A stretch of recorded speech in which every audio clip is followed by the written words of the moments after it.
आपल्या जागेवरती उभं राहूया आणि आपल्या भक्तिगीताने आपल्या भक्तीला आपण सुरुवात करू. नमा परममंगला गौरव तुला परमवत्सला.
प्रार्थना करूया.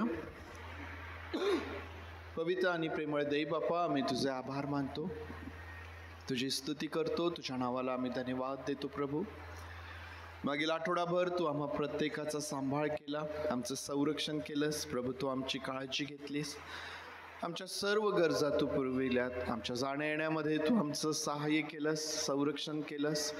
पवित्र देव बापा, तुझ्या सर्व उपकारांबद्दल आज या पवित्र वारी एक वार पुन्हा आम्ही आभार मानतो. पवित्र देव बापा, आम्ही तुझ्या नावाला धन्यवाद देतो. प्रभू, तूच स्तुतीस पात्र आहेस.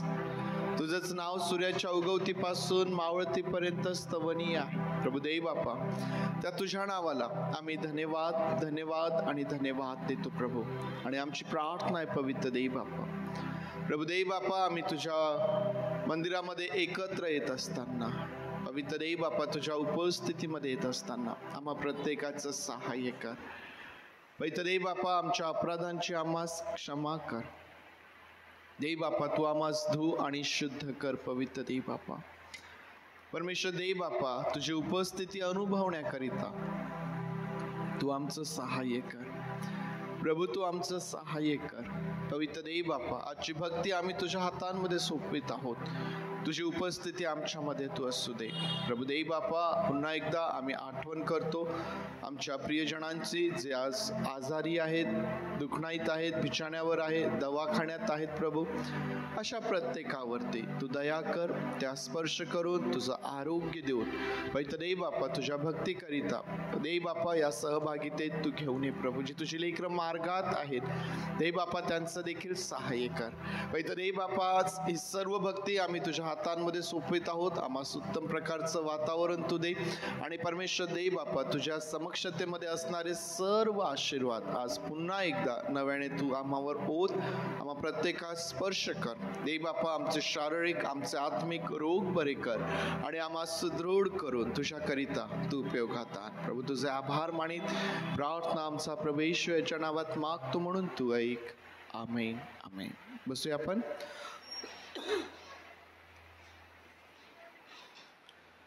420 नंबरचं गीत यावेळेस उपासना संगीतामधून आपण गाऊया.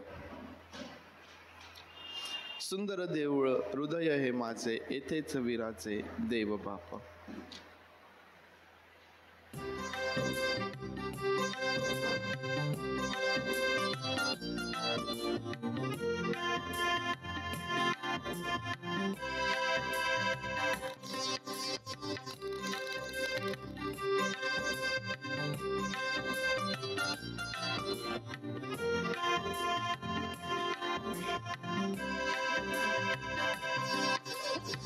सुंदर देऊळ हृदय हे माझे, सुंदर देऊळ हृदय हे माझे, येथेच विराजे देव बाप, येथेच विराजे देव बाप. सुंदर देऊळ, सुंदर देऊळ हृदय हे माझे, सुंदर देऊळ हृदय हे माझे, येथेच विराजे देव बाप, येथेच विराजे देव बाप. समक्ष त्याची राखी शुद्धयाला, समक्ष त्याची राखी शुद्धयाला, सदा शुद्धाला दूर ठेवी, सदा शुद्धाला दूर ठेवी. सुंदर देऊळ हृदय हे माझे, सुंदर देऊळ हृदय हे माझे, येथेच विराजे देव बाप, येथेच विराजे देव बाप. प्रभूतीचे पीठ उभा तयावरी, प्रवृत्तीचे पीठ उभा तयावरी, उपदेश करी पवित्रात्मा, उपदेश करी पवित्रात्मा. सुंदर देऊळ हृदय माझे, सुंदर देऊळ हृदय माझे, येथेच विराजे देव बाप,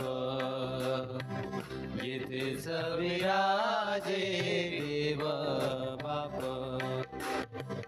सारा येशू ख्रिस्त भरून उरला, सारा येशू ख्रिस्त भरून उरला, आता या देऊळा भय घ्यायचे, आता या देऊळा भय घ्यायचे. सुंदर देऊळ हृदय हे माझे, सुंदर देऊळ हृदय हे माझे, येथेच विराजे देव बाप, येथेच विराजे देव बाप. दास म्हणे येथे अवघी मंडळी, दास म्हणे येथे अवघी मंडळी, भजाया जमली देव बाबा, भजाया जमली देव सुंदर देऊळ हृदय हे माझे, सुंदर देऊळ हृदय हे माझे, इथेच विराजे देव बाप, इथेच विराजे देव बाप. टिळक म्हणतात की सारा येशू ख्रिस्त भरुणी उरला, आता या देऊळा भय कैचे. आमच्या जीवनामध्ये जर अजूनही भीती असेल, चिंता असेल, काळजी असेल, तर आम्ही हे समजून घ्यावं की अजूनही आमच्या जीवनाचा, आमच्या हृदयाचा काही भाग खाली आहे की ज्या ठिकाणी या भीती, या चिंतेला, या काळजीला जागा मिळत आहे. सारा येशू ख्रिस्त भरुणी उरला, आता या देऊळा भय कैसे. ज्यावेळेस आमचं हृदय, ज्यावेळेस आमचं जीवन पूर्णपणे त्या ख्रिस्ताने भरलेलं आहे, ख्रिस्तमय असं झालेलं आहे, अशा वेळेला चिंता असेल, काळजी असेल, भीती असेल, प्रियांनो, त्यांना जागा उरत नाही. आम्ही त्या सर्व गोष्टींवरती आम्ही विजय मिळवतो आणि आमच्या परमेश्वराचं गौरव आम्ही आमच्या जीवनामधून करतो. आणखीन एक गीत गाऊया, आपल्या सर्वांना येईल. संपूर्ण जगात एकता, ख्रिस्ताला धरी मी, तयाची वार्ता सांगता, लज्जा न माने मी. उपासना संगीत 126 नंबरचं गीत.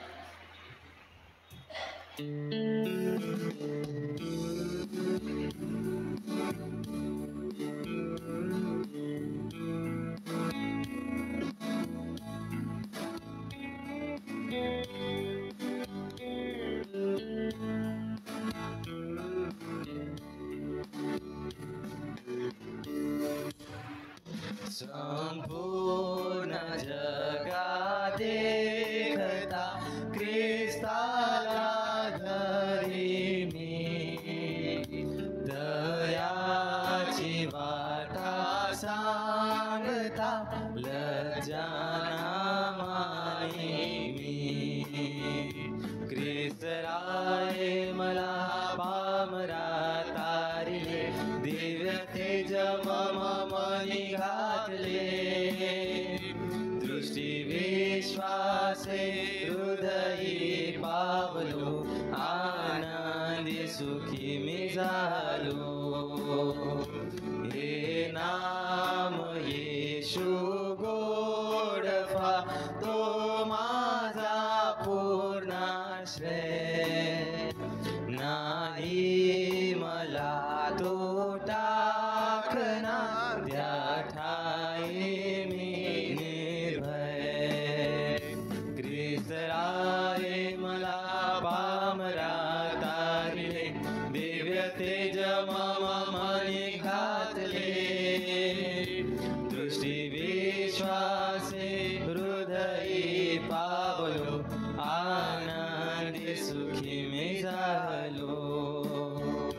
दयाची वात्मा सोपिला, सदा तो रक्षणा, तो न्याय काढी मला, नाहीच सोडना.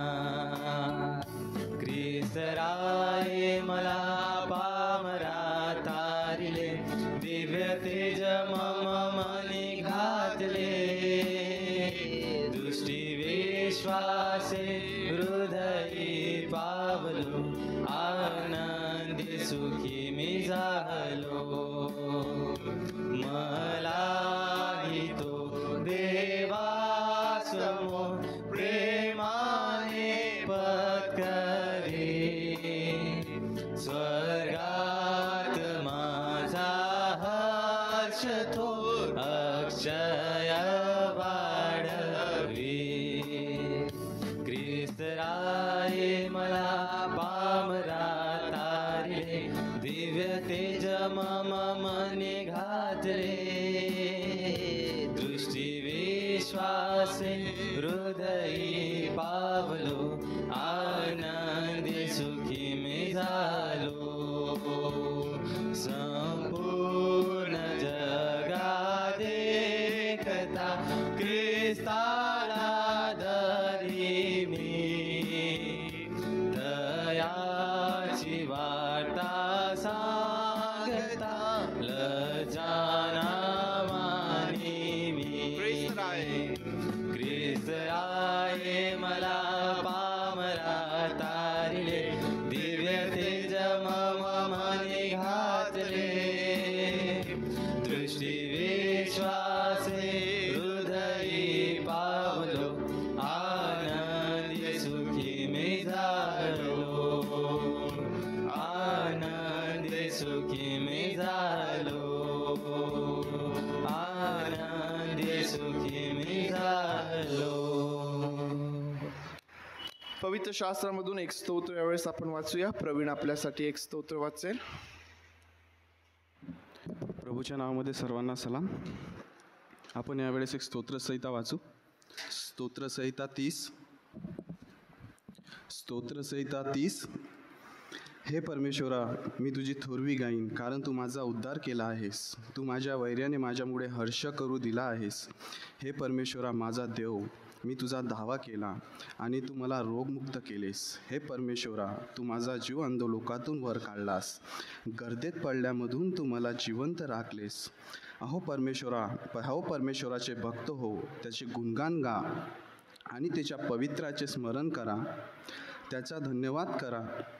त्याचा क्रोध क्षणमात्र राहतो, त्याच्या प्रसाद आयुष्यभर राहतो. रात्री विलापाने बिर्याट केले तरी प्राप्त काळी हर्षध्वनी होतो. मी तर आपल्या संतपकाली म्हटलो, मी कधी ढळणार नाही. हे परमेश्वरा, तू प्रसन्न होऊन माझ्या पवित्र पर्वत खंबीर केलेस. तू आपले मुख लपवलेस. तोच मी भयभीत झालो. हे परमेश्वरा, मी तुझा धावा केला. परमेश्वराची विनवाणी करून मी म्हणालो, मी मृत्यू पावल्याने, मी गर्तेत पडल्याने काय लाभ. माती तुझी स्तुती करीन काय, ती माझे सत्य प्रगट करीन काय. हे परमेश्वरा ऐक, माझ्यावर दया कर. हे परमेश्वरा मला सहाय्य कर. तू माझा विलप दूर करून मला नाचायला लावले आहेस. तू माझे गोंटाट काढून मला हर्षरूपी वस्त्रे नेसवलेच आहेस, यासाठी की माझ्या आत्म्याने तुझे गुणगान गावे. गुप्त राहून हे परमेश्वरा माझा देव, मी सर्वकाळ तुझे उपकार स्मरण करीन. देवबाप वाचलेल्या वचनावर आशीर्वाद देव.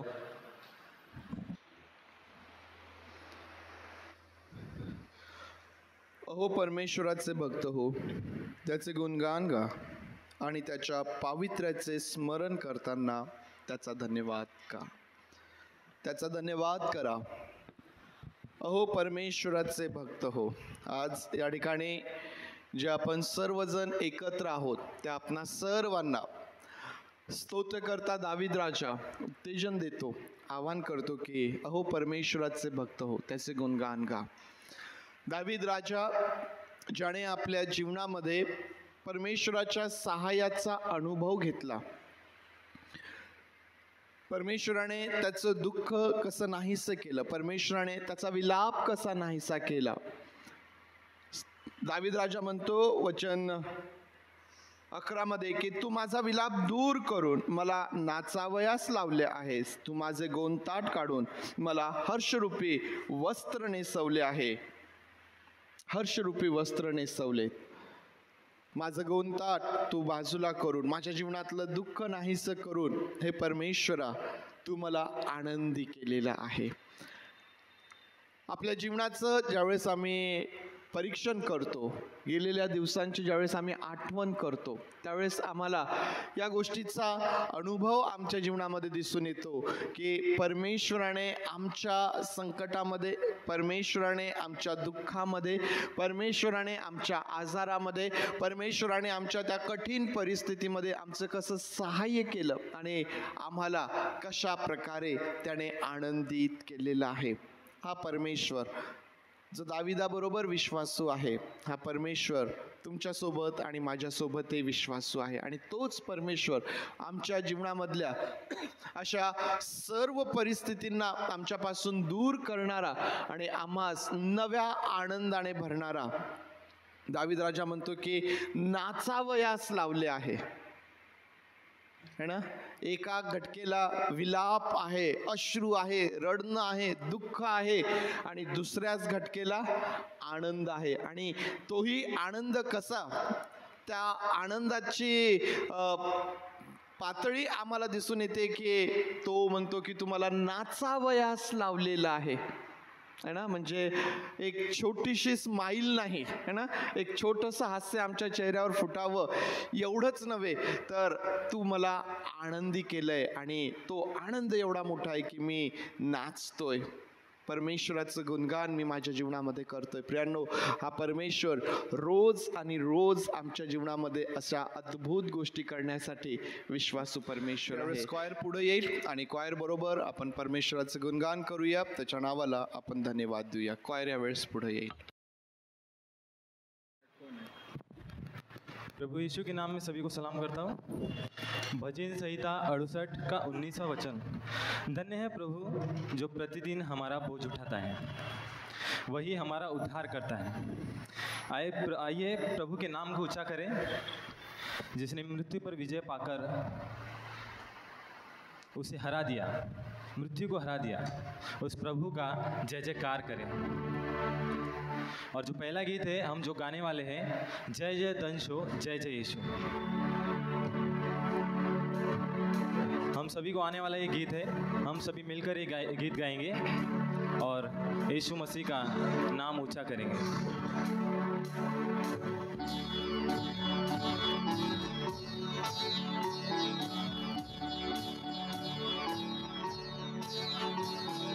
जय जय दंशो जय जय यीशु, जय जय दंशो जय जय यीशु, जय जय जय पाप हरा, ताप हरा, शांति हरा, शांति करा.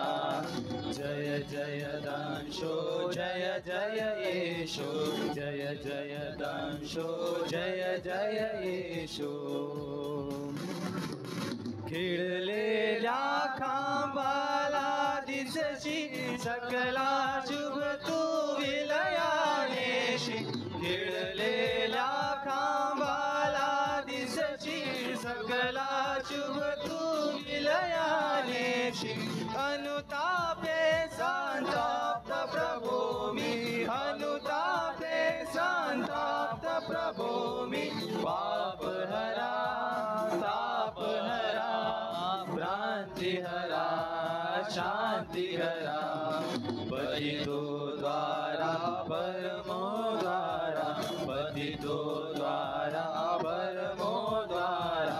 संस्कृति सारा पाप हरा, शाप हरा, भ्रांति हरा, शांति हरा. जय जय दंशो जय जय यीशु, जय जय दंशो जय जय यीशु. सूर्य चंद्र नक्षत्रे लपली, सृष्टि भयानक रूपे विठली. सूर्य चंद्र नक्षत्रे लपली, सृष्टि भयानक रूपे विठली. व्यालो मेलो विलया गेलो, व्यालो मेलो विलया गेलो. पाप हरा, ताप हरा, भ्रांति हरा, शांति करा. पतितो द्वारा परमो द्वारा, पतितो द्वारा परमो द्वारा. संस्कृति सारा पाप हरा, ताप हरा, भ्रांति हरा, शांति करा. जय जय दंशो जय जय यीशु, जय जय दंशो जय जय यीशु. सुख हरना जिंकुनी मरना, सजन रमना तू येशी. सुख हरना जिंकुनी मरना, सजन रमना तू येशी. जय जयकारे विश्वधनाने, जय जयकारे विश्वधनाने.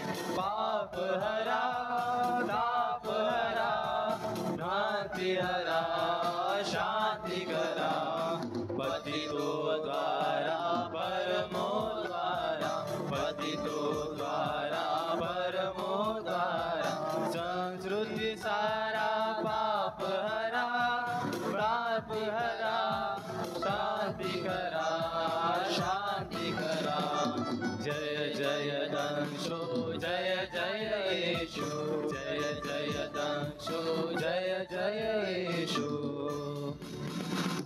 नेत्री हृदयी प्रभु संचरला, आत्मा माझा प्रभुमय झाला, नेत्री हृदयी प्रभु संचरला, आत्मा माझा प्रभुमय झाला, जय जय बोलू नाचू डोलू, जय जय बोलू नाचू डोलू, पाप हरा, ताप हरा, शांति हरा, शांति करा, पतितो द्वारा परमो द्वारा, पतितो द्वारा परमो द्वारा, संस्कृति सारा ताप हरा, ताप हरा, शांति हरा, शांति करा, जय जय दंशो, जय जय येशु, जय जय दंशो, जय जय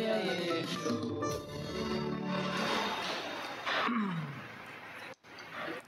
क्योंकि वो हमारा पिता है,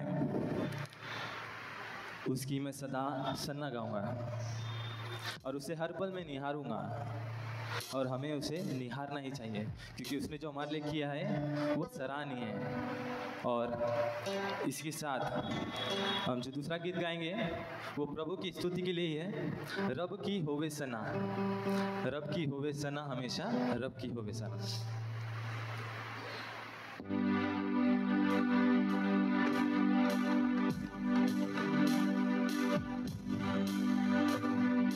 रब की होवे सना, हमेशा रब की होवे सना, रब की होवे सना, हमेशा रब की होवे सना, रब की होवे मदर सराई, रब की होवे मदर सराई, उसके नाम की सना, उसके नाम की सना, हमेशा रब की होवे सना, रब की होवे सना, हमेशा रब की होवे सना, रब के घर में होवे सिताई, रब के घर में होवे सिताई, उसकी हम दो सना, उसकी हम दो सना, हमेशा रब की होवे सना, रब की होवे सना, हमेशा रब की होवे सना, कामों में हो कैसा कादिर, कामों में हो कैसा कादिर, उसकी कुदरत बता, उसकी कुदरत बता, हमेशा रब की होवे सना, रब की होवे सना, हमेशा रब की होवे सना, जय के दौर से फूको नसींगे, जय के दौर से फूको नसींगे, पर्वत भी न बजा, पर्वत भी न बजा, हमेशा रब की होवे सना, रब की होवे सना, हमेशा रब की होवे सना, बांसुरी पर सुना सुरे सुरेली, बांसुरी पर सुना सुने सुरेली, जन जन झांझ बजा, जन जन झांझ बजा, हमेशा रब की होवे सना, रब की होवे सना, हमेशा रब की होवे सना। सारे मिलकर ताली बजाओ, सारे मिलकर ताली बजाओ,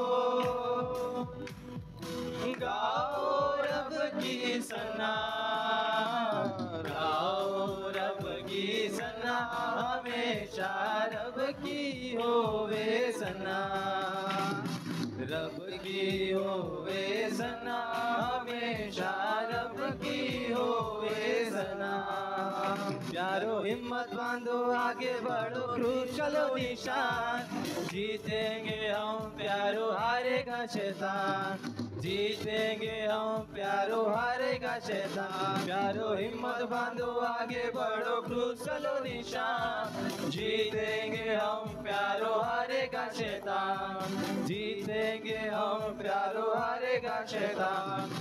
लड़ो लड़ो पूर्ति करो यीशु है कप्तान, लड़ो लड़ो पूर्ति करो यीशु है कप्तान। हिम्मत बांधो आशा रखो भागेगा शैतान, प्यारो हिम्मत बांधो आगे बढ़ो क्रूज करो निशान, जीतेंगे हम प्यारो हारेगा शैतान, जीतेंगे हम प्यारो हारेगा शैतान। पापों दुख में चारों तरफ मरते हैं इंसान, पापों दुख में चारों तरफ मरते हैं इंसान। दया करो भारत पर वो हुआ परेशान, प्यारो हिम्मत बांधो आगे बढ़ो क्रूज करो निशान, जीतेंगे हम प्यारो हारेगा शैतान, जीतेंगे हम प्यारो हारेगा शैतान। घर घर जाकर करो प्यारो यीशु का बयान, घर घर जाके करो प्यारो यीशु का बयान।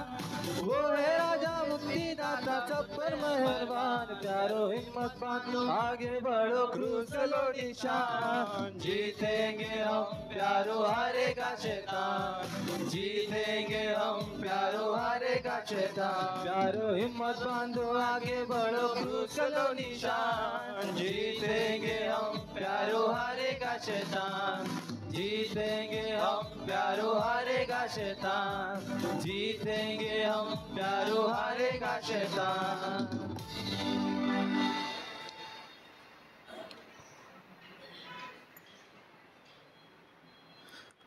हम सभी अपनी जगह पर खड़े हो जाएंगे।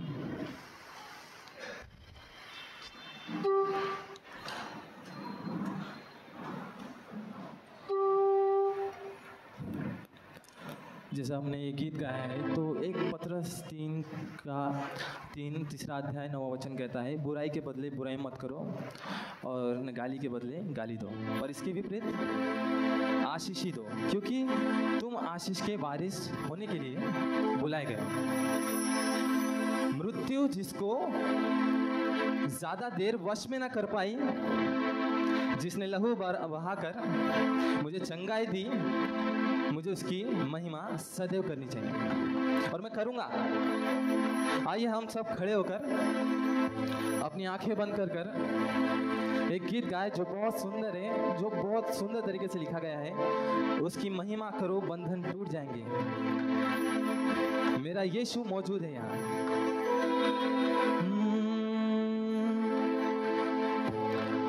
उसकी महिमा करो बंधन टूट जाएंगे, मेरा यीशु मौजूद है यहाँ। उसकी महिमा करो बंधन टूट जाएंगे, मेरा यीशु मौजूद है यहाँ। जितने बीमार हैं चंगे हो जाएंगे, मेरा यीशु मौजूद है यहाँ। जितने बीमार हैं चंगे हो जाएंगे, मेरा यीशु मौजूद है यहाँ। उसकी महिमा करो बंधन टूट जाएंगे, मेरा यीशु मौजूद है यहाँ। उसकी महिमा करो, बंधन टूट जाएंगे, मेरा यीशु मौजूद है यहाँ। उसकी महिमा करो, बंधन टूट जाएंगे, मेरा यीशु मौजूद है यहाँ। वो मौजूद है यहाँ, वो मौजूद है यहाँ, वो मौजूद है यहाँ, वो मौजूद है, वो मौजूद है यहाँ, वो मौजूद है यहाँ, वो मौजूद है यहाँ, वो मौजूद है। ना तू कमजोर हो, तेरी ताकत है वो तेरा हौसला, तेरी हिम्मत है वो, तेरी हिम्मत है वो। ना तू कमजोर हो, तेरी ताकत है वो तेरा हौसला, तेरी हिम्मत है वो, तेरी हिम्मत है वो। जितने कमजोर है नया बल पाएंगे, मेरा यीशु मौजूद है यहाँ। जितने कमजोर है नया बल पाएंगे, मेरा यीशु मौजूद है यहाँ। वो मौजूद है यहाँ, वो मौजूद है यहाँ, वो मौजूद है यहाँ, वो मौजूद है, वो मौजूद है यहाँ, वो मौजूद है यहाँ, वो मौजूद है यहाँ, वो मौजूद है। ना हालातों से डर, थोड़ा विश्वास कर, वो वफादार है, थोड़ा रख तू सबर, थोड़ा रख तू सबर। ना हालातों से डर, थोड़ा विश्वास कर, वो वफादार है, थोड़ा रख तू सबर, थोड़ा रख तू सबर। तेरे जितने रुके काम हो जाएंगे, मेरा यीशु मौजूद है यहाँ। तेरे जितने रुके काम हो जाएंगे, मेरा यीशु मौजूद है यहाँ। उसकी महिमा करो, बंधन टूट जाएंगे, मेरा यीशु मौजूद है यहाँ। उसकी महिमा करो, बंधन टूट जाएंगे, मेरा यीशु मौजूद है यहाँ। वो मौजूद है यहाँ, वो मौजूद है यहाँ, वो मौजूद है यहाँ, वो मौजूद है, वो मौजूद है यहाँ, वो मौजूद है यहाँ, वो मौजूद है यहाँ, वो मौजूद है। वो है जिंदा खुदा, वो है सबका खुदा, तेरे नजदीक है, वो है तुझसे जुदा, ना वो तुझसे जुदा। वो है जिंदा खुदा, वो है सबका खुदा, तेरे नजदीक है, ना वो तुझसे जुदा, ना वो तुझसे जुदा। जितने पापी है सब वो क्षमा पाएंगे, मेरा यीशु मौजूद है यहाँ। जितने पापी है सब वो क्षमा पाएंगे, मेरा यीशु मौजूद है यहाँ। उसकी महिमा करो, बंधन टूट जाएंगे, मेरा यीशु मौजूद है यहाँ। उसकी महिमा करो, बंधन टूट जाएंगे, मेरा यीशु मौजूद है यहाँ। वो मौजूद है यहाँ, वो मौजूद है यहाँ, वो मौजूद है यहाँ, वो मौजूद है, वो मौजूद है यहाँ, वो मौजूद है यहाँ, वो मौजूद है यहाँ, वो मौजूद है। सच में वो यहाँ मौजूद है, हमारा प्रभु मौजूद है। वो हर पल हमारे साथ दिन बिताता है। परमेश्वर पिता, उसका धन्यवाद करते हैं, उसकी महिमा गाते हैं और प्रार्थना में रहते हुए, तेरा लहू बड़ा कीमती है प्रभु। हम सभी को आने वाला ये गीत है, हम सभी मिलकर इस गीत को गाएंगे और परमेश्वर की जय जयकार करेंगे।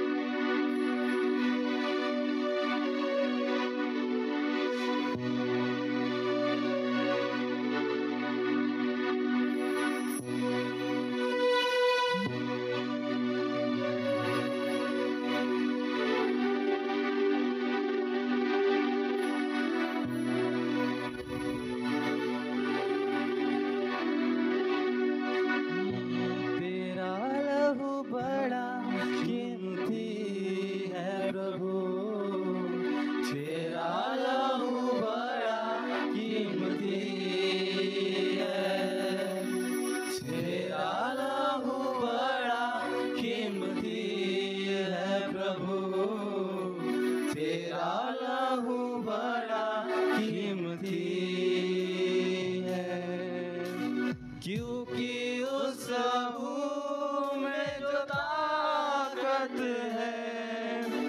जिससे हम पाते हैं छुटकारा, क्योंकि उस लहू में जो ताकत है, जिससे हम पाते हैं छुटकारा।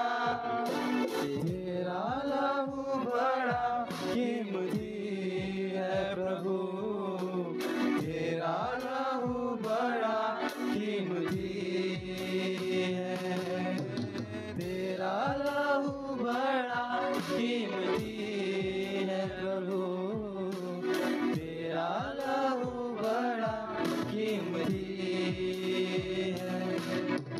तूने वो लहू बहाया है, सारी दुनिया को बचाया है।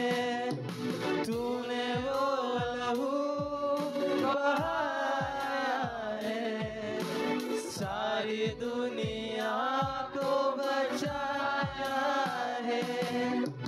कभी तूने किसी से न कुछ मांगा, कभी तूने किसी से न कुछ चाहा, कभी तूने किसी से न कुछ मांगा, कभी तूने किसी से न कुछ चाहा। तेरा लहू बड़ा कीमती है प्रभु, तेरा लहू बड़ा कीमती है, तेरा लहू बड़ा कीमती है प्रभु, तेरा लहू बड़ा कीमती है।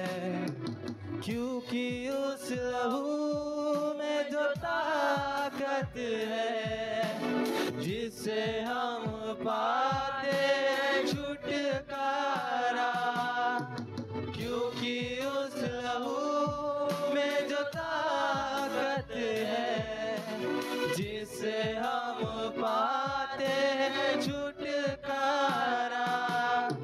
तेरा लहू बड़ा कीमती है प्रभु, तेरा लहू बड़ा कीमती है, तेरा लहू बड़ा कीमती है प्रभु, तेरा लहू बड़ा कीमती है।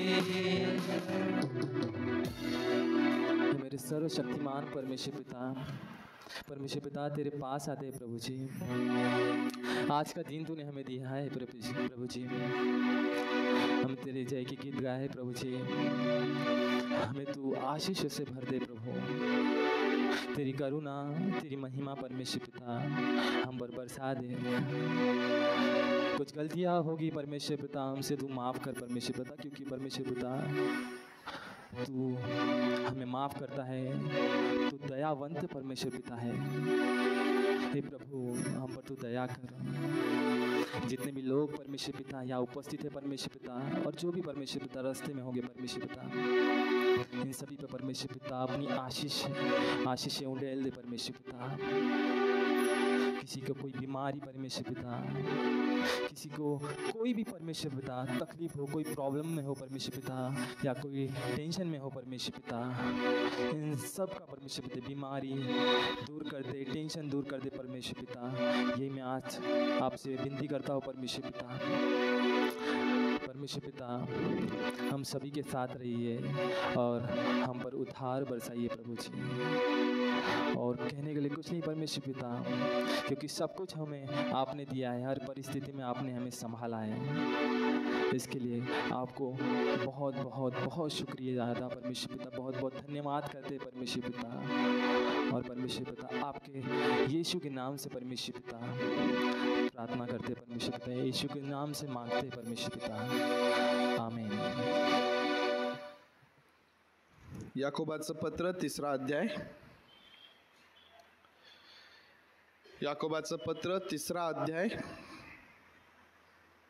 13 ते 18 पर्यंत यावेळेस आपण वाचूया।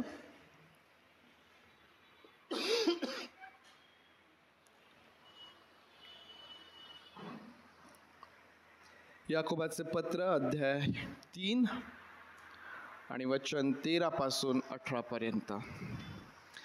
तुमच्यामध्ये ज्ञानी व समंजस कोण आहे? त्याने ज्ञानजन्य लीनतेने सदाचरणाच्या योगे आपली कृत्ये दाखवावीत. पण तुमच्या मनात तीव्र मत्सर व तट पाडण्याचा स्वभाव आहे, तर ताठा मिरवू नका व सत्याविरुद्ध लबाडी करू नका. हे ज्ञान वरून उतरत नाही, तर ते ऐहिक इंद्रियजन्य सैतानाकडले आहे.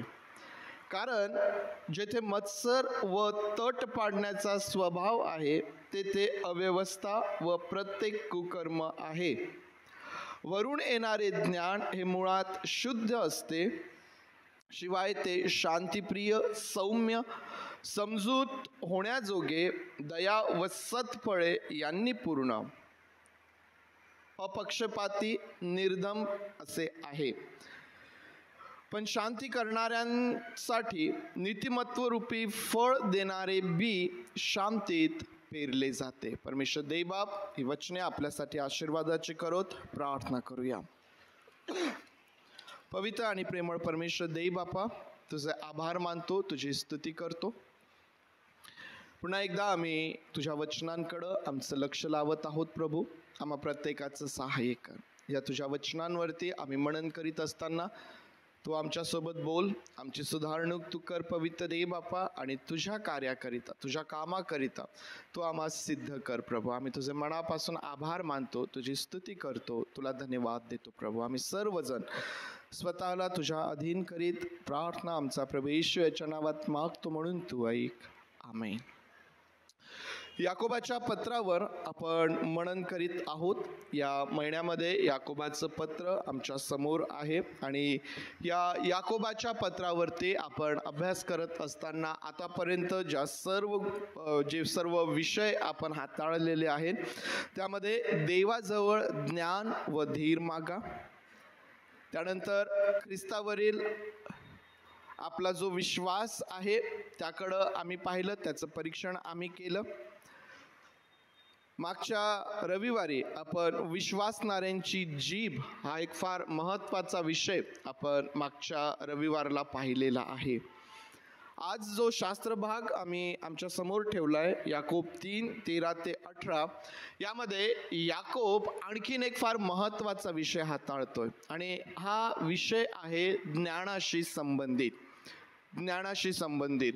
तर वास्तविक पाहता पहिल्याच रविवारला आपण यावरती मनन केलं आहे थोड्याफार प्रमाणात, की देवाजवळ ज्ञान व धीर मागा. मग त्या रविवारी आम्ही ज्ञानाच्या संदर्भात मनन करत असताना आम्ही पाहिलं की हे ज्ञान काय आहे, कोणत्या प्रकारचं ज्ञान आम्हाला परमेश्वराकडं मागायचं आहे, परमेश्वराचं भय जे ज्ञानाचा आरंभ होय ते ज्ञान कशा प्रकारचं आहे, जगाकडं आज कोणत्या प्रकारचं ज्ञान आहे. या ज्ञानाच्या संदर्भात काही प्रमाणात आपण पहिल्या रविवारी विचार केला, त्यावरती मनन केलेलं आहे. आज हा जो शास्त्र भाग आहे हा पुन्हा एकदा आम्हाला ज्ञानाविषयी मनन करण्याकरिता आम्हास प्रवृत्त करतो. ज्ञान या महत्त्वाच्या विषयाकडं आम्ही आमचं लक्ष लावावं हे आम्हास या शास्त्र भागातून पाहायला मिळतं. आणि प्रामुख्याने याकोब या संदर्भामध्ये ज्ञान हा विषय हाताळत असताना खोटे व खरे ज्ञान याविषयी तो बोलत आहे. खोटे व खरे ज्ञान. खोटे व खरे ज्ञान.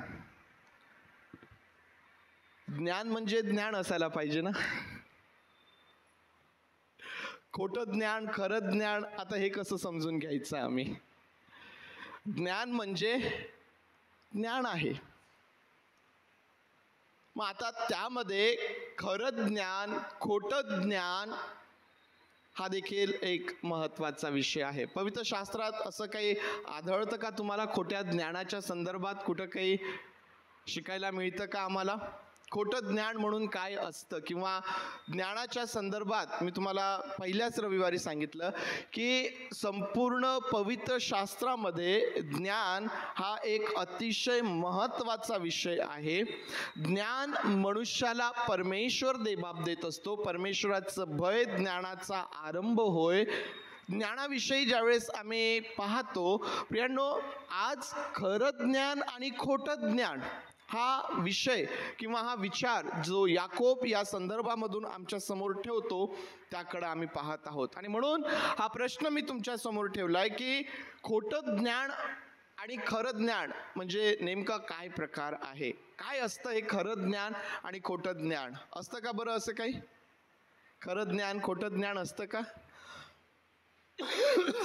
असतं प्रियांनो. तुम्ही पावलाची पत्रे वाचा. पावलाच्या पत्रांमध्ये पावलाने खोट्या शिक्षकांविरुद्ध पुष्कळ इशारे देऊन ठेवलेले आहेत. केवळ पावलातनीच नाही परंतु इतरही जे लेखक आहेत त्यांनीही या खोट्या ज्ञानासंदर्भात, खोट्या शिक्षणासंदर्भात, कारण खोटं शिक्षण कोठून येतं? खोट्या ज्ञानामधून येतं. जे चुकीचं ज्ञान आत्मसात करण्यात आलेलं आहे त्या चुकीच्या ज्ञानातून चुकीचं शिक्षण बाहेर येतं. आणि त्यापासून सावध राहण्याकरिता पावलाने आणि पवित्र शास्त्रातील जे लेखक आहे त्यांनी पुष्कळदा आम्हाला त्याविषयी सावध करून ठेवलेलं आहे प्रियांनो. आणि म्हणून आज ज्यावेळेस आम्ही खरं ज्ञान आणि खोटं ज्ञान या विषयावरती ज्यावेळेस आम्ही मनन करतो प्रियांनो, आम्हाला आमच्या जीवनाचं परीक्षण करता येईल. कारण आज तुम्ही आणि मी आपण सर्व देवाचे लोक आहोत. तुम्ही आणि मी परमेश्वराचं भय धरणारे लोक आहोत. आणि ज्यावेळेस तुम्ही आणि मी परमेश्वराचं भय धरणारे आहोत असं म्हणतो तर मग परमेश्वराचं भय परमेश्वराचं भय ज्ञानाचा प्रारंभ होय. आणि म्हणून आज माझ्या ठाई जे ज्ञान आहे त्या ज्ञानाचं परीक्षण मला आज करण्याची संधी आहे प्रियांनो. आणि त्या दिशेने आज आपण यामध्ये पुढे जात आहोत. मग पहिली बाब जी आहे की खोटं ज्ञान म्हणजे काय आणि ते कसं असतं. खोटं ज्ञान म्हणजे काय आणि ते कसं असतं. प्रियांनो, सत्यापासून दूर ठेवणारे किंवा दूर नेणारे ज्ञान म्हणजे खोटे ज्ञान आहे. सत्यापासून दूर ठेवणारे किंवा दूर नेणारे अशा प्रकारचं जे ज्ञान आहे प्रियांनो, त्या ज्ञानाला आम्ही खोटं ज्ञान अशा प्रकारे आम्ही म्हणू शकतो. प्रभू येशू ख्रिस्त म्हणतो की मार्ग, सत्य व जीवन मीच आहे. मग जे ज्ञान आम्हाला आमच्या प्रभू येशू ख्रिस्तापासून दूर नेतं, त्या सत्यापासून दूर नेतं, त्या वास्तविकतेपासून दूर घेऊन जातं, अशा प्रकारचं ज्ञान, जे ज्ञान मनुष्याला देवाला ओळखण्याऐवजी, देवाला समजून घेण्याऐवजी, देवाच्या जवळ नेण्याऐवजी आम्हाला त्या परमेश्वरापासून दूर घेऊन जाणारं ठरतं, आम्हाला दूर ठेवणारं अशा प्रकारचं जे काही ज्ञान आहे त्या ज्ञानाला आम्ही खोटं ज्ञान आम्ही म्हणू शकतो.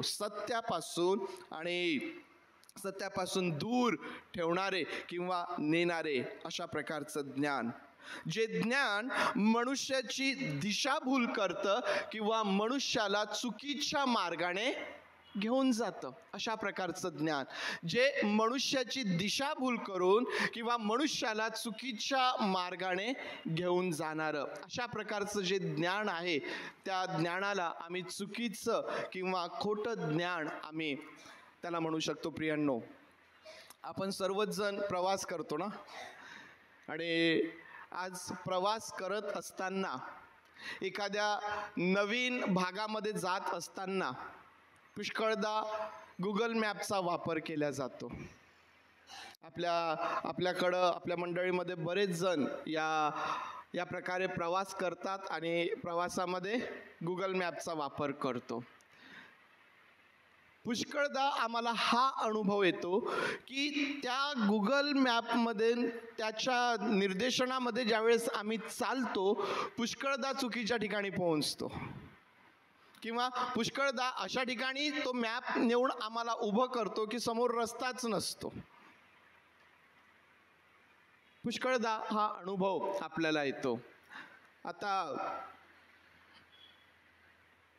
आम्ही अमरावती या ठिकाणी जात असताना ज्या घरी आम्हाला पोहोचायचं होतं त्या घरी जाण्याचा एक्झॅक्ट ॲड्रेस आम्हाला रस्ता माहीत नव्हता. मग आम्हाला लोकेशन आलं, आम्ही ते सेट केलं आणि आम्ही त्याला फॉलो करू लागलो. त्याला फॉलो करत असताना एका ठिकाणी अशा ठिकाणाहून आम्हाला टर्न घ्यायला सांगितलं जात होतं की जिथून आम्हाला रस्ताच दिसत नव्हता, पण तरी गुगल मॅप सांगत होता की टर्न घ्या. आता तिथं रस्ताच दिसत नाही तर कसा टर्न घ्यायचा. मग आम्ही जेवढं आम्हाला माहीत होतं तेवढं पुढं जाऊन मग परत रिसेट करून आम्ही त्या ठिकाणी पोहोचतो. पुष्कळदा प्रियांनो, जे ज्ञान आम्हाला योग्य ठिकाणी न नेता जे आम्हाला चुकीच्या दिशेने घेऊन जातं, आमची दिशाभूल करणारं ठरतं, अशा प्रकारचं जे ज्ञान आहे ते चुकीचं आणि खोटं अशा प्रकारचं ते ज्ञान आहे. मग प्रियांनो, हा एक महत्त्वाचा प्रश्न आहे की हे खोटं ज्ञान किंवा जे उदाहरण आम्ही पाहतो गुगल मॅपचं, तो जे आम्हाला घेऊन जातोय, तो जो आम्हाला रस्ता दाखवण्याचा प्रयत्न करतोय, त्याच्यामध्ये जी काही माहिती फीड केलेली आहे, त्याला जे काही अपडेट करून ठेवलेलं आहे त्याप्रमाणे तो त्या ठिकाणी त्याचं काम करतो. जे त्याला माहीत आहे, जे त्याच्या ठायी भरल्या गेलेलं आहे त्याप्रमाणे त्याला जे कोणी विचारतात त्याला ते गाईड करतं. प्रियांनो, पुष्कळदा हे जे खोटं ज्ञान आहे ना, हे जे चुकीचं ज्ञान आहे ना, पुष्कळदा सैतान जो आहे ना आमच्या मनामध्ये किंवा आमच्या जीवनामध्ये तो पेरून जात असतो. याकोब जो आहे या खोट्या ज्ञानाच्या संदर्भात लिहित असताना तो काय लिहितो या खोट्या ज्ञानाच्या संदर्भात? हे खोटं ज्ञान कसं आहे तर वचन 15 मध्ये तो म्हणतो की हे ज्ञान वरून उतरत नाही. खोटं ज्ञान जे आहे, चुकीचं ज्ञान जे आहे ना, ते वरून उतरत नाही. ते ज्ञान देवापासून नाही. तर ते ज्ञान कसं आहे? तो म्हणतो की ते ज्ञान ऐहिक आहे. ऐहिक म्हणजेच जगिक, वर्ल्डली, जगापुरती मर्यादित अशा प्रकारचं ऐहिक, जे मनुष्याला परमेश्वराकडं त्या स्वर्गीय राज्याकडं घेऊन न जाता जे ज्ञान मनुष्याला जगापुरती मर्यादित करतं, जे ज्ञान मनुष्याला या जगाच्या सर्व प्रकारांमधून फिरवून त्याला व्यस्त करून ठेवतं, परंतु त्या परमेश्वराच्या जवळ जे आमचं डेस्टिनेशन आहे, ज्या ठिकाणी आम्हाला जायचं आहे, त्या परमेश्वराच्या जवळ आम्हाला जाऊ देत नाही. आम्हाला अडकवून ठेवणारं अशा प्रकारचं ज्ञान, ऐहिक ज्ञान, जगापुरती जगिक ज्ञान, वर्ल्डली ज्याला आम्ही म्हणू शकतो. याकोब म्हणतो की ते ऐहिक आहे, ते इंद्रियजन्य आहे, ते ऐहिक. आणि मग पुढे तो म्हणतो की ते इंद्रियजन्य आहे. इंद्रियजन्य ज्ञान म्हणजे आता नेमकं कसं असावं बरं? याकोबाच्या पत्राचा जे लोक अभ्यास करत आहे, अपेक्षा हीच आहे की कमीत कमी सर्व मंडळीने हे पत्र वाचून काढायचं आहे. परंतु जे परीक्षा देत आहेत ते प्रामुख्याने त्याचा आणखीन खोलवर अभ्यास करण्याचा प्रयत्न करतायत. इंद्रियजन्य म्हणजे आता हे कसं आम्ही समजून घ्यावं? इंद्रियजन्य, इंद्रिय तर माहीत आहेत ना? येस, माहीत आहेत आपल्याला. इंद्रियजन्य ज्ञान है ना, ज्या ज्ञानाला आम्ही असं म्हणू शकतो की जे मनुष्याला आकर्षित करणारं अशा प्रकारचं ज्ञान आहे. मनुष्याला आकर्षित करतं. है ना. ज्यावेळेस हवेने त्या बऱ्या वाईटाचं ज्ञान करून देणाऱ्या फळाकडं पाहिलं ना, ते दिसण्यास मनोहर असं होतं. त्या फळाकडे ज्यावेळेस हवेने पाहिलं, ते फळ जणू काही तिला आकर्षित करत होतं की नाही, मी ते खायला पाहिजे, मी त्याची चव घ्यायला पाहिजे. आकर्षित करणारं ज्ञान.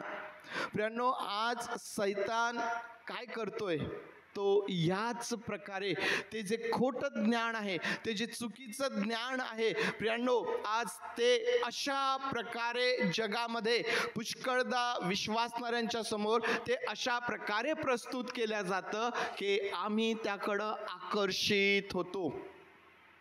आज तुम्ही पहा, कितीतरी तरुण, आम्हाला माहिती आहे की आजची पिढी आणि काही वर्षांआधीची पिढी काय फरक आहे बरं. आम्ही पुष्कळदा आईवडील या नात्याने आम्ही म्हणतो की आम्हाला या वयामध्ये जे माहितीही नव्हतं, समजतही नव्हतं, कळतही नव्हतं, ते सगळं आज या लहान लेकरांना समजतं. पुष्कळदा आईवडील म्हणतात की मोबाईलमध्ये जे आम्हाला करता येत नाही, ती आमची लहान लेकरं करून देतात. प्रियांनो, परमेश्वराचं वचन सांगतं की शेवटच्या दिवसामध्ये ज्ञान वाढेल, ज्ञान वाढेल. आज आम्ही पाहतोय की ज्ञान वाढलेलं आहे. ही जी जनरेशन आहे ती एवढी शार्प आहे की पूर्वी जे आम्ही कधी पाहिलं नाही, जे आम्हाला कधी समजत नव्हतं, जे आम्हाला कळत नव्हतं, अशाही गोष्टी ही जनरेशन फार लहान वयामध्ये समजून घेते, त्याविषयीचं ज्ञान त्यांना प्राप्त होते. परंतु महत्त्वाचं हे आहे की ते ज्ञान त्यांना परमेश्वराच्या जवळ नेतं की त्यांना परमेश्वरापासून दूर नेतं. आज कितीतरी तरुण आहेत की जे ज्ञानी आहे, जगाच्या दृष्टीने फार ज्ञानी आहे, परंतु ते परमेश्वराच्या जवळ जात आहेत काय? मनात महत्वाचा प्रश्न आहे. खोटं ज्ञान आम्हाला ज्ञानी तर बनवतं, आम्हाला ज्ञान तर प्राप्त झालेलं आहे. जगाच्या दृष्टीने हे ऐहिक ज्ञान जे आहे, हे जे इंद्रियजन्य ज्ञान आहे, ते ज्ञान आम्हाला प्राप्त झालेलं आहे आणि त्या ज्ञानाच्या योगे कदाचित आम्ही जगामध्ये फार प्रसिद्ध आहोत, परंतु ते ज्ञान आम्हाला देवाच्या जवळ नेणारं आहे काय? हा एक फार महत्त्वाचा प्रश्न आहे. याकोब या ठिकाणी म्हणतो की ते ऐहिक आहे, कारण ते वरून उतरत नाही, ते ऐहिक आहे, ते इंद्रियजन्य आहे आणि तो म्हणतो की ते सैतानाकडून आहे. हे आमच्यासाठी फार गंभीर अशा प्रकारचं आहे. ते सैतानाकडून आहे आणि जे काही सैतानाकडून आहे ते आमच्या नाशासाठी आहे. मग ते ज्ञान असेल, मग ते आमच्या जीवनामध्ये काही असू शकतं. प्रियांनो, जे काही सैतानाकडून आहे ते आमच्या नाशासाठी आहे, ते आम्हाला देवापासून दूर नेणारा आहे. सैतान अशा गोष्टी ऑफर करतो का? तो देतो का मनुष्याला? प्रश्न विचार करण्याचा भाग आहे ना. आज मागच्या आठवड्यामध्ये एकाने मला प्रश्न केला की पाळक साहेब, हे जे आम्ही ऐकतो या गोष्टी खरंच आहेत का? भूतविद्या है ना, करणीचे प्रकार, जादूटोण्याचे प्रकार, अशुद्ध आत्मे, किंवा हे जे काही आज मनुष्य ऐकतो आणि आज बरेचसे लोक त्या भयामध्ये राहतात, या गोष्टी आहेत काय? काय उत्तर द्यायला पाहिजे त्याला? त्या व्यक्तीला मी काय उत्तर द्यायला पाहिजे? आहेत का या गोष्टी? आहेत ना. काही काही गोष्टी ज्या ना आमच्या हृदयात, अंतःकरणात कुठेतरी खोलवर असतात, परंतु त्या पुष्कळदा आम्ही बोलत नाही. परंतु प्रियांनो, भूतविद्या झाली, अंधकाराच्या ज्या काही बाबी आहेत, जर सैतान आहे, अंधकाराची शक्ती आहे, तर त्या गोष्टी आहेत. सैतान मनुष्याला ते ज्ञान देण्याचा प्रयत्न करतो. तो ऑफर करतो की मी तुला ज्ञानी बनवतो, जगाच्या दृष्टीने मी तुला ज्ञानी बनवतो. त्याने प्रभू येशू ख्रिस्तावरही हा प्रयत्न केला ना. ऑफर दिल्यात ना प्रभू येशू ख्रिस्ताला, मला नमन कर म्हणजे हे जे सगळं तू पाहतोस ना ते मी तुला देईल. ऑफर करतो तो मनुष्याला या प्रकारे या जगामध्ये अशा गोष्टी देण्याचा प्रयत्न करतो की ज्या गोष्टी आम्हाला देवापासून दूर नेणाऱ्या असतात. पाहायला फार चांगल्या आहेत बरं, आमच्या फायद्याच्या वाटतात, इंद्रियजन्य आहेत, आकर्षित करणाऱ्या आहेत, परंतु जे काही सैतानाकडून आहे, मग ते कितीही चांगलं असेल, ते कितीही मनोहर असेल, ते आमच्या नाशासाठी आहे. प्रियांनो, सैतान त्याने कितीही मनुष्याच्या जवळ येण्याचा प्रयत्न केला तरीही त्याच्या अंतःकरणामध्ये काय आहे? मनुष्याचा नाश करणे, त्याचा घात करणे. चोर येतो तो केवळ चोरी करायला, घात करायला, नाश करायला. प्रभू येशू ख्रिस्त आलाय तो यासाठी की आम्हास जीवन प्राप्ती व्हावी आणि तीही विपुलपणे व्हावी, तीही विपुलपणे व्हावी. आणि त्या जीवन प्राप्तीपासून आम्हाला दूर ठेवण्यासाठी पुष्कळदा हा जो सैतान आहे ना, हा त्या ठिकाणी काम करत असतो. प्रियांनो, मग आता आम्ही अंधकाराच्या शक्तीबद्दल बोललो, कदाचित कोणाच्या मनात भीती निर्माण झाली असेल, अरे बापरे अशा गोष्टी आहेत तर मग आता आम्ही काय करायचं? देवाचे आभार माना, कारण वचन इतकं स्पष्ट आहे की विश्वासणाऱ्यांच्या जीवनामध्ये त्या गोष्टी कार्य करत नाही, त्या गोष्टींचा परिणाम विश्वासणाऱ्यावरती होत नाही. ज्या प्रत्येकाने प्रभू येशू ख्रिस्ताचा स्वीकार केलेला आहे, ज्याने प्रभू येशू ख्रिस्तावरती विश्वास ठेवलाय, ज्याने बाप्तिस्मा घेतलेला आहे, जो आता प्रभू येशू ख्रिस्ताचा आहे ना, अशा प्रत्येकावर, मग तो कोणीही असो, सैतानाने कितीही प्रयत्न केले किंवा अंधकाराच्या शक्तींनी कितीही प्रयत्न केले, तुमच्या विरोधात कितीही करणीचे प्रकार झाले, कितीही जादूटोण्याचे प्रकार झाले, तरी ते तुमच्या विरोधात काम करू शकत नाही. ही बाब समजून घ्या. जर कोणाच्या मनात जर अशा प्रकारची कुठली भीती असेल तर ती काढून फेकून द्या. जर आमच्या ठाई प्रकाश आहे तर मग अंधार त्या ठिकाणी प्रवेश करू शकत नाही. आणि म्हणून आम्ही त्यासाठी देवाचे आभार मानावेत, आम्ही त्यासाठी परमेश्वराला धन्यवाद द्यावा, कारण हा परमेश्वर ह्या प्रकारे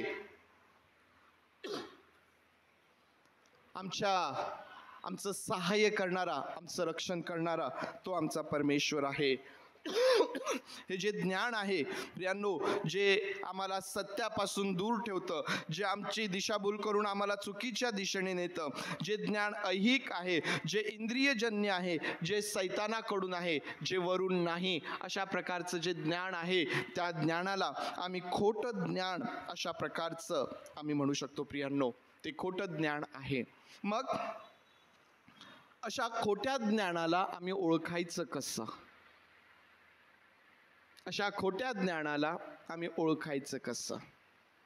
हा देखील एक फार महत्त्वाचा भाग आहे प्रियांनो, की खोटं ज्ञान आम्ही ओळखायचं कसं ना. आता मी तुम्हाला सांगितलं की त्या गुगल मॅपमध्ये जी काही माहिती फीड केलेली आहे त्याप्रमाणे तो करतोय. त्याला नाही माहीत, तो तुम्हाला मुद्दामून चुकीच्या दिशेने नाही घेऊन जात की नाही आता याने मला विचारलं ना मग मी आता याला गोल गोल गोल गोल फिरवतो. तो मुद्दामून नाही करत, परंतु जे त्याच्यामध्ये फीड केलेलं आहे, ज्या प्रकारे त्याला अपडेट केलेलं आहे, तो तेच करतो. मग खोटं ज्ञान जे मनुष्याच्या ठाई असतं प्रियांनो, मनुष्य मुद्दामून नाही करत, तर त्या ज्ञानाच्या योगे पुष्कळदा मनुष्य भुलविला जात असतो. आणि म्हणून हे खोटं ज्ञान आम्ही ओळखणं हे अतिशय महत्त्वाचं आहे. पुष्कळदा ज्यावेळेस मनुष्य देवाच्या सानिध्यापासून दूर जातो, ज्यावेळेस पुष्कळदा मनुष्य स्वतःच्या जीवनाविषयी निष्काळजीपणाने वागतो, पुष्कळदा जेव्हा सैतानाला आमच्या जीवनामध्ये संधी मिळते, तो त्याचं हे काम करून जातो ना. तो ते ज्ञान आमच्यामध्ये पेरून जातो, तो ते विचार आमच्यामध्ये पेरून जातो. प्रभू येशू ख्रिस्ताला धरून देणारा यहुदा इस्करियोत, जो प्रभूच्या सेवेमध्ये त्याच्या सोबत राहिला, जो ज्याने स्वतः चिन्ह चमत्कार पाहिले, अनुभवले, एवढंच नव्हे तर त्याने स्वतः ते केलेत देखील. कारण प्रभू येशू ख्रिस्ताने ज्यावेळेस शिष्यांना अधिकार देऊन पाठवलं, त्यामध्ये यहूदा इस्करियोत देखील होता. ज्याने पाहिले आणि ज्याने स्वतः केले, असा यहूदा इस्करियोत देखील. त्याच्याविषयी आम्ही पाहतो की सैतान त्याच्यामध्ये शिरला. सैतान त्याच्यामध्ये शिरला म्हणजे भूत लागतं असं भूत लागलं का त्याला? तसं नाही. सैतान त्याच्यामध्ये शिरला म्हणजेच काय केलं की सैतानाला जे साध्य करायचं आहे ते विचार त्याने त्याच्या ठाई पेरून टाकले. आणि मग ते विचार त्या ठिकाणी परिपक्व झाल्यावर, आम्ही म्हणूया, कारण परिपक्व झाल्यानंतर यहूदा इस्करियोत त्याने त्या ठिकाणी त्या गोष्टी केल्या, प्रभूला धरून त्याने दिलं. प्रियांनो, हे खोटं ज्ञान आम्हाला ओळखणं अतिशय महत्त्वाचं आहे. आणि म्हणून जर आम्हाला खोटं ज्ञान ओळखायला पाहिजे ना, तर सर्वात पहिले आम्ही परमेश्वराच्या वचनांमधून सत्य समजून घेणं महत्त्वाचं आहे. तुम्हाला आणि मला परमेश्वराचं जे वचन आहे ना, त्यातूनच सत्य उलगडत असतं. हे परमेश्वराचं जे वचन आहे ना, या वचनांमध्येच आम्हाला सर्व प्रकारचं सत्य आम्हाला पाहायला भेटतं. आणि म्हणून जोपर्यंत मला सत्य माहीत नाही तोपर्यंतच मी खोट्या ज्ञानाच्या द्वारे भुलविल्या जाऊ शकतो. परंतु जर मला सत्य माहीत झालं तर मग ते खोटं ज्ञान माझ्या संदर्भात निरुपयोगी अशा प्रकारचं ते होऊन जातं. आणि म्हणून परमेश्वराच्या वचनांचं मनन करणे, परमेश्वराच्या वचनांचा अभ्यास करणे, या वचनांमधून स्वतः ते सत्य समजून घेण्याची सवय लावणे हे आमच्यासाठी फार महत्त्वाचं आहे. प्रियांनो, आमच्या स्वतःच्या जीवनाचं परीक्षण करणे, आमच्या स्वतःच्या जीवनाचं परीक्षण करणे. तुम्हाला आणि मला, आम्ही परमेश्वराचं वचन ज्यावेळेस आम्ही वाचतो, आम्ही परमेश्वराचं वचन ज्या वेळेला ऐकतो, आम्हाला काय करायचं असतं? आमच्या स्वतःच्या जीवनाचं परीक्षण करायचं असतं. आम्हाला स्वतःला या वचनरूपी आरशामध्ये पाहायचं असतं की मी कसा आहे आणि मला काय करण्याची गरज आहे. मग याकोब या ठिकाणी पुन्हा काही गोष्टी आम्हाला तो सांगतो. आम्हाला आमचं परीक्षण जर करायचं आहे तर आम्ही काय करायचं आहे? याकोब आम्हाला असं म्हणतो, तुमच्यामध्ये ज्ञानी व समंजस कोण आहे? तुमच्यामध्ये ज्ञानी व समंजस कोण आहे? त्याने काय करायचं आहे? त्याने ज्ञानजन्य लीनतेने सदाचरणाच्या योगे आपली कृत्ये दाखवावीत. परंतु वचन 14 मध्ये तो म्हणतो, पण तुमच्या मनात तीव्र मत्सर व तट पाडण्याचा स्वभाव आहे तर ताठा मिरवू नका व सत्याविरुद्ध लबाडी करू नका. आम्हाला आमच्या जीवनाचं परीक्षण करायचं आहे. जर माझ्या मनामध्ये तीव्र अशा प्रकारचा मत्सर आहे तर मला सावध होण्याची गरज आहे. जर माझ्या ठाई तट पाडण्याचा स्वभाव आहे तर मला सावध होण्याची गरज आहे. जर माझ्या ठाई ताठा मिरवण्याचा स्वभाव आहे तर मला सावध होण्याची गरज आहे. ना, जसं थोडंसं खमीर पिठाचा मोठा गोळा काय करते? फुगवून टाकते. तसं हे खोटं ज्ञान जे आहे ना, मनुष्याला फुगवणारं असतं. प्रियांनो, ताठा मिरवणे, मनामध्ये तीव्र मत्सर आणि तट पाडण्याचा स्वभाव असणे, जर ह्या बाबी जर माझ्या ठाई आहेत तर मला माझ्या जीवनामध्ये सावध होण्याची गरज आहे. माझ्या ठाई जे ज्ञान आहे मला ते पुन्हा एकदा वचनाच्या सत्यामध्ये ते पडताळून पाहण्याची गरज आहे. प्रियांनो, मी कसा आहे हे मला माझं परीक्षण करण्याची गरज आहे.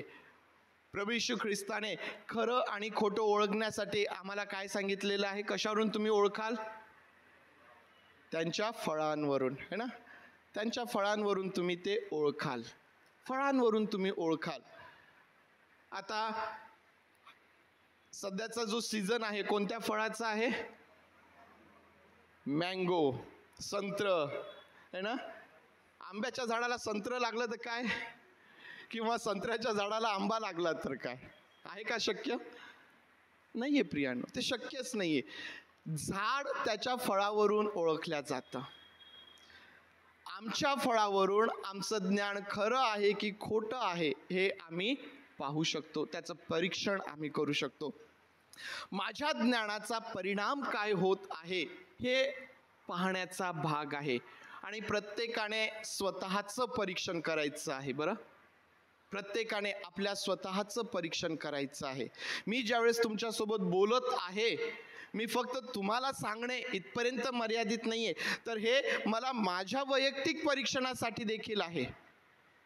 माझ्या वैयक्तिक परीक्षणासाठी देखील आहे. कारण परमेश्वराचं वचन हे, या वचनाच्या आरशामध्ये मी स्वतःला काय पाहतो, कशा प्रकारचं फळ माझ्या जीवनामधून दिसून येतं, हे फार महत्त्वाचं आहे प्रियांनो. फळांवरून आम्ही खऱ्या आणि खोट्या ज्ञानाची ओळख आम्ही करू शकतो प्रियांनो. खोटं ज्ञान काय आहे, कशा प्रकारचं असतं आणि आम्ही ते कशावरून ओळखायचं आहे, दोन बाबी आम्ही पाहिल्यात प्रियांनो. खऱ्या ज्ञानाच्या विषयी देखील याकोब या ठिकाणी आम्हाला काही गोष्टी सांगतो. खऱ्या ज्ञानाच्या संदर्भात वचन 16 पासून आपण वाचूया, कारण फळांच्या संदर्भात आम्ही बोललो आणि वचन 16 मध्ये याकोब त्याविषयी असं म्हणतो, कारण जेथे मत्सर व तट पाडण्याचा स्वभाव आहे तेथे अव्यवस्था व प्रत्येक कुकर्म आहेत. फळ कशा प्रकारचं असणार आहे खोट्या ज्ञानाचं? अव्यवस्था आणि सर्व प्रकारचं कुकर्म त्या ठिकाणी आहे. परंतु खरं ज्ञान त्याविषयी याकोब काय म्हणतो? वरून येणारे ज्ञान हे मुळात शुद्ध असते, शिवाय ते शांतीप्रिय, सौम्य, समजूत होण्याजोगे, दया व सत्फळे यांनी पूर्ण, अपक्षपाती, निर्धम असे आहे. खऱ्या ज्ञानाच्या विषयी याकोब आम्हाला किती गोष्टी सांगतो? याकोब सांगतो की वरून येणारं ज्ञान, परमेश्वरापासून येणारं ज्ञान, ते खरं ज्ञान मुळात कसं आहे? ते शुद्ध आहे, प्युअर आहे. त्यामध्ये कुठल्याही प्रकारची भेसळ नाही. ते शुद्ध आहे, ते शांतीप्रिय आहे, ते सौम्य आहे, ते समजूत होण्याजोगे आहे. दया व सत्फळे आपण आत्ताच पाहिलं की कोणत्या प्रकारचं फळ त्या ठिकाणी आम्हाला पाहायला भेटतं. दया व सत्फळे यांनी पूर्ण, अपक्षपाती आणि निर्धम. निर्धम काय शब्द आहे हा? किती जणांना समजतो काय अर्थ आहे निर्धमचा? निर्धम, निर्धम ज्याला आम्ही, या शब्दाचा जर आम्ही विचार केला तर ज्यामधून आम्हाला पाहायला भेटतं की ज्यामध्ये कपट नाही, कपट नाही, सिन्सिअर, सिन्सिअर, ज्यामध्ये कपट नाही अशा प्रकारचं, ज्यामध्ये पक्षपात नाही, ज्यामध्ये कपट नाही, अशा प्रकारचं ज्ञान जे आहे ना ते परमेश्वरापासून असतं प्रियांनो. आणि आम्हाला अशा प्रकारच्या ज्ञानामध्ये वाढायचं आहे, जे शुद्ध आहे, जे शांतीप्रिय आहे, जे सौम्य आहे, जे समजूत होण्यासारखं आहे, जे दया आणि सत्फळे यांनी भरलेलं आहे, अपक्षपाती आणि ज्यामध्ये कपट नाही. अशा प्रकारच्या ज्ञानाने आम्हाला रोज रोज आणि रोज आम्हाला भरत जायचं आहे आणि आमच्या प्रभूमध्ये आम्हाला वाढत जायचं आहे. वचन 18 मध्ये याकोब असं म्हणतो की पण शांती करणाऱ्यांसाठी नीतिमत्वरूपी फळ देणारे बी शांतीत पेरले जाते. नीतिमत्वरूपी बी कशात पेरल्या जातं? शांतीमध्ये पेरल्या जातं. नीतिमत्व आपला या दिवसांमध्ये महत्त्वाचं जे ध्येय वाक्य आहे त्यामध्येच आम्हाला सांगितलेलं आहे, तर आता त्याच्याद्वारे नीतिमान ठरविण्यात आल्यामुळे. कारण नीतिमत्व तुम्हाला आणि मला नीतिमान ठरविण्यात आलेलं आहे. ते नीतिमत्व तुम्हाला आणि मला प्राप्त व्हावं यासाठी जे बी पेरल्या गेलं ते कशात पेरल्या गेलं प्रियांनो? ते समेटामध्ये, त्या शांतीमध्ये पेरल्या गेलं. ज्याने ते पेरलं त्याला वेदना झाल्यात, त्याला त्रास झाला, त्याला फटके खावे लागले, त्याला दुःख सहन करावं लागलं, परंतु त्याने जे काही सहन केलं त्याद्वारे त्याने शांती प्रस्थापित केली. त्याने समेट घडवून आणला प्रियांनो, त्याने समेट घडवून आणला. नीतिमत्व रूपी बी हे कुठं पेरल्या जातं? ते शांतीमध्ये पेरल्या जातं प्रियांनो. आणि ती सेवा तुम्हाला आणि मला दिलेली आहे. जे खरं ज्ञान आहे ना ते ह्या प्रकारे हे नीतिमत्व रूपी फळ येणारं जे बी आहे त्याच्या पेरणीसाठी या प्रकारे आम्हाला पुढं घेऊन जाईल. जे खोटं ज्ञान आहे प्रियांनो त्याविषयी आम्ही पाहिलेलं आहे की कशा प्रकारचं फळ त्यामध्ये त्याला येत असतं. आणि म्हणून या दिवसांमध्ये ज्यावेळेस आम्ही याकोबाच्या पत्राचा अभ्यास करत आहोत, याकोब आम्हाला खऱ्या आणि खोट्या ज्ञानाविषयी तो आम्हाला सावध करतो. या मग आपले डोळे बंद करूया आणि आज या वचनरूपी प्रकाशामध्ये आपल्या स्वतःचं परीक्षण करूया. आणि स्वतःचं परीक्षण करत असताना देवाचा आभार मानूया की त्याने आपणा सर्वांना ज्ञानी बनविलेलं आहे. देवाचं भय ज्ञानाचा आरंभ होय आणि म्हणून ज्ञानी होण्याकरिता त्याने आम्हास पाचारण केलेलं आहे.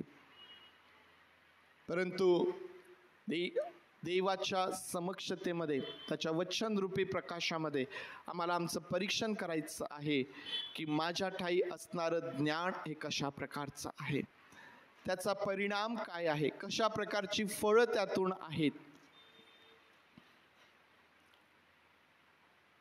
आज आम्हाला आमच्या जीवनाचं परीक्षण करता येईल प्रियांनो. खऱ्या ज्ञानामध्ये तुम्हाला आणि मला वाढायचं आहे. खरं ज्ञान जे शुद्ध आहे, जे शांतीप्रिय आहे, जे सौम्य आहे, समजूत होण्याजोगं आहे, दया आणि सत्फळे यांनी पूर्ण आहे. त्यामध्ये पक्षपात नाही, त्यामध्ये कपट नाही. अशा या ज्ञानामध्ये तुम्हाला आणि मला वाढत जायचं आहे. हे देवाकडून येणारं ज्ञान आहे. हे देवाकडून येणारं ज्ञान आहे. जे ज्ञान मनुष्याला सैतानापासून प्राप्त होतं, ते ज्ञान मनुष्याला देवापासून, देवाच्या समक्षतेपासून दूर नेतं. जे ज्ञान ऐहिक आहे, जे इंद्रियजन्य आहे, जे सैतानाकडून आहे, हे ते ज्ञान आहे जे ज्ञान हवा आणि आदाम यांनी फळ खाण्याच्या द्वारे प्राप्त केलं, परंतु त्या ज्ञानाच्या योगे ते देवापासून दूर गेलेत. आज आम्ही आमच्या जीवनाचं परीक्षण करायचं आहे आणि आम्ही परमेश्वराच्या त्या समक्षतेमध्ये स्वतःला त्या खऱ्या ज्ञानामध्ये वाढविण्याकरिता आम्ही स्वतःचं समर्पण करू शकतो. पवित्र देई बापा, आज त्यासाठी तू आमचं सहाय्य कर. प्रभू देई बापा, आज त्यासाठी तू आमचं सहाय्य कर. राजा, तुझी कृपा तू आम्हास पुरव. आमचा शत्रू हा नेहमी आमच्या विरोधात काम करण्याचा प्रयत्न करतो. प्रभू, तुझ्यापासून आम्हाला दूर नेण्याचा प्रयत्न करतो. गर्जणाऱ्या सिंहासारखा कोणाला गिळावे हे शोधित फिरतो. आम्हा प्रत्येकाचं सहाय्य कर. त्याला आमच्या जीवनामध्ये संधी मिळू नये. आमच्या जीवनामध्ये त्या खोट्या ज्ञानाची पेरणी त्याला करता येऊ नये म्हणून प्रभू तू आमचं सहाय्य कर. आम्ही स्वतःला तुझ्या हातांमध्ये सोपवितो. प्रभू, आमचं संरक्षण कर, आमचा सांभाळ कर आणि त्या खऱ्या ज्ञानामध्ये वाढत राहण्याकरिता तू आम्हा प्रत्येकाचं सहाय्य कर. तुझ्या अधीन आम्ही स्वतःला करीतो. प्रभू, तुझे मनापासून आभार मानतो आणि प्रार्थना आमचा प्रभू येशू याच्या नावात मागतो म्हणून तू ऐक. आमेन. आमेन.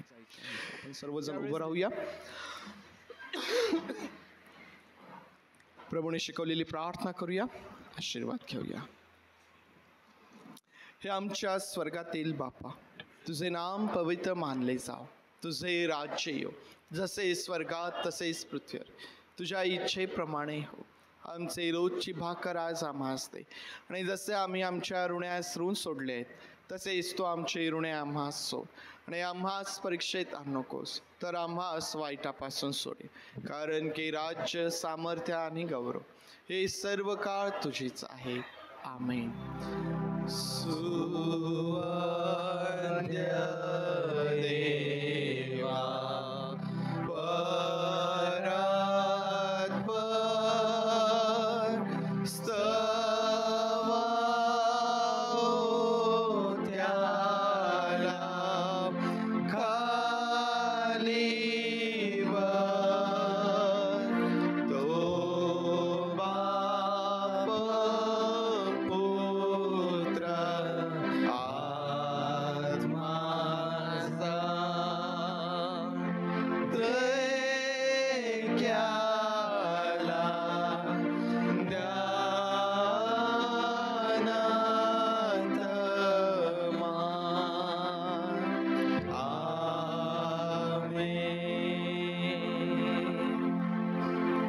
प्रभू येशू ख्रिस्ताची कृपा, देव बापाची प्रीती आणि पवित्र आत्म्याची सुसंगती तुम्हा बरोबर प्रभू येशू ख्रिस्त येईपर्यंत सदोदित असो.